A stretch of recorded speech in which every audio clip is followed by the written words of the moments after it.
আজি আমি সদনৰ সকলো কাৰ্যসূচী স্থগিত ৰাখি জুবিন গাৰ্গৰ বিষয়লৈ যি এটা সভা স্থগিতৰ প্ৰস্তাৱ আনিছিলোঁ অসম বিধানসভাৰ ইতিহাসত খুব বোধ কৰোঁ নজিৰবিহীন ঘটনাই হ'ব যে বিপক্ষই অনাই এটা সভা স্থগিতৰ প্ৰস্তাৱ অধ্যক্ষই গ্ৰহণ কৰিলে আৰু আমাক আজি আলোচনাৰ সুযোগ দিলে।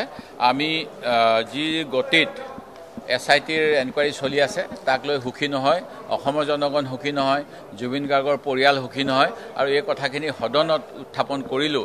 যিহেতু জুবিন গাৰ্গে অসমৰ কাৰণে সদায় মাত মাতিছিল, আনকি নিজৰ কেৰিয়াৰ তেওঁ বোম্বাইত ভাল কৰিব পৰা স্বত্তেও অসমীয়া হিচাপে যি স্বাভিমান তাৰ বাবে তেওঁ অসমলৈ গুচি আহিছিল আৰু অসমীয়া বুলি ক'লে তেখেতে মহাপুৰুষ শংকৰদেৱ বা চাওলুং চুকাফাৰ অসমখনক বিচাৰিছিল। নতুনকৈ কিছুমান মানুহে যি সংজ্ঞা দিব বিচাৰে ধৰ্মৰ নামত অসমখনৰ কথা, সেইটো সংজ্ঞাৰ তেওঁ বিৰোধিতা কৰিছিল। বৰঞ্চ তেওঁ ভাষাৰ ভিত্তিত যিহেতু ৰাজ্য গঠন হৈছে, সেই ৰাজ্য গঠন হোৱাৰ বাবে যিসকল অসমীয়া বুলি এটা সময়ত কোৱা হৈছিল 1917 চনত, তেখেতসকলকো অসমীয়া বুলিয়েই ধৰি লৈছিল। সেইকাৰণে বৰ্তমানৰ শাসনাধিষ্ঠ দলৰ মন্ত্ৰী বিধায়কসকলে বৰপেটা গোৱালপাৰা গ'লে কিবা বেলেগ ৰাষ্ট্ৰত যোৱা নিচিনা বুলি কোৱা স্বত্তেও তেখেতে সেইবিলাক অঞ্চললৈ গৈ খেল ধেমালি কৰিছিল, ফুটবল খেলিছিল আৰু বিভিন্ন তেখেতৰ অনুষ্ঠান পৰিৱেশন কৰিছিল। তেনেস্থলত বৰ্তমান সময়ত জুবিন গাৰ্গৰ যিটো হত্যা বুলিয়ে ক'ব লাগিব, পৰিকল্পিত হত্যাকাণ্ড, নিশ্চয় হত্যাত কিবা হাথিয়াৰ ব্যৱহাৰ হয়, যিকেইজনক ধৰিছে তেওঁলোক খুব সম্ভৱ হাথিয়াৰ, কিন্তু ইয়াৰ মূল পৰিকল্পনা কাৰ আছিল সেই কথাটো ওলাব লাগিব। অকল অৰ্থনৈতিক কথাটো কৈ আছে SITয়ে। মাজতে আমি দেখা পাইছিলোঁ জুবিন গাৰ্গৰ কেৰেক্টাৰ এছেচিনেশ্যন কৰিব বিচাৰিছিল।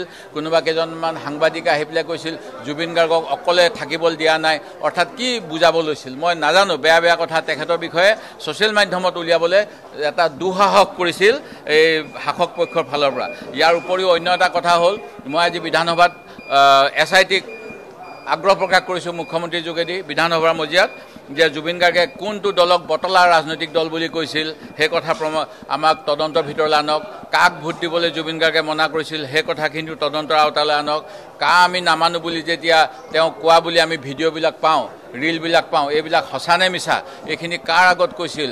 মই বিভিন্ন অসমৰ আপোনালোকৰ সাংবাদিকসকলৰ আগত ইণ্টাৰভিউতে তেওঁ কিছুমান কথা কৈছিল, সেইবিলাকো তদন্তৰ আওতালৈ আনিব লাগে। মুখ্যমন্ত্ৰীলৈ এখন চিঠি লিখিছিল যে আপুনি এই নাগৰিকত্ব সংশোধনী আইনখন নানিব বুলি সেই সময়ৰ মুখ্যমন্ত্ৰীলৈ। তেখেতক কিয় এতিয়াও সোধপোছ কৰা নাই। ঠিক তেনেকৈ ভুল কৰিলোঁ, এটা গান গাই তেওঁ ভুল কৰিলোঁ বুলি কৈছিল, যিটো গান বিজেপিৰ কাৰণে তেওঁ গাইছিল আৰু ৰাজনৈতিক গান, তাৰপিছত তেওঁ নাগাওঁ বুলি কৈছিল, আমাৰ সন্মুখত কৈছিল। ঠিক তেনেকৈ আমি চৰকাৰ ভাঙোঁ, আমি চৰকাৰ পাতোঁ, এই কথাখিনি তেখেতে 5 বছৰ এখন চৰকাৰ থকা অৱস্থাত কিয় ক'ব লগা হৈছিল। আৰু ফ্ৰী চাউল দিয়াটো মই ভাল নাপাওঁ, মোৰ মুখ নুখুলিবি, আৰু বহুত কথা ক'ম বুলি তেওঁ যে কৈছিল, এই কথাবিলাকো বন্ধ কৰিবলৈ কোনোবাই ষড়যন্ত্ৰ কৰিলে নেকি, সেইখিনি কথাও তদন্তৰ আওতালৈ আনিব লাগে। যি সময়ত আমি দেখা পাইছিলোঁ SITয়ে জুবিন গাৰ্গৰ মোবাইলৰ নাম্বাৰ চেক কৰি কোনোবা যুৱতীয়ে জুবিন গাৰ্গৰ লগত গান গাবলৈ আগ্ৰহ প্ৰকাশ কৰিছিল, তেনেকুৱা জুবিন গাৰ্গক দেখা সাক্ষাৎ নোহোৱা সেই উদীয়মান শিল্পীকো আনি পেলাই তোমাৰ লগত কি সম্পৰ্ক জুবিন গাৰ্গৰ, কেনেকৈ চিনি পোৱা, এই কথা সুধিছিল। তেতিয়া মই ইমানখিনি কথা যিখিনি দিলোঁ, এইবিলাকৰ ওপৰত তদন্ত নকৰাকৈ আজি মুখ্যমন্ত্ৰীয়ে কৈছে তদন্ত সম্পূৰ্ণ হৈ গ'ল। সেই গতিকে এই তদন্ত কেতিয়াও সম্পূৰ্ণ নহয়। আমি অসম বিধানসভাৰ অধ্যক্ষ মহোদয়ক 13 অক্টোবৰত চিঠি লিখি জনাইছিলোঁ যে সদন কমিটি হ'ব লাগে, সদন কমিটিয়ে বহুতখিনি তদন্ত কৰিব। এটা লাজ লগা কথা, 2 মাহৰ ওপৰ হৈ গ'ল ঘটনা, জুবিন গাৰ্গে লগত লৈ যোৱা বেগ, জুবিন গাৰ্গৰ লগত লৈ যোৱা কিবা হেণ্ডবেগ, সেইবিলাক আজি 3 দিন আগত ফৰেঞ্চিক এভিডেন্সৰ কাৰণে কালেকশ্যন কৰিছে।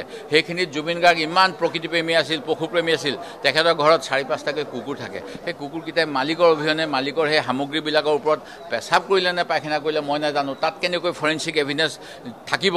এইবিলাক মাত্ৰ আদালতত তেওঁলোকে নিজকে দোষমুক্ত কৰিবলৈ এটা তদন্তৰ ভেকু ভাওনা কৰি আছে। সেই গতিকে আমি মুখ্যমন্ত্ৰীৰ যিটো ৰিপ্লাই, সেই ৰিপ্লাইৰ আশ্বস্ত নহয় সাময়িকভাৱে সদন ত্যাগ কৰি আহিছোঁ।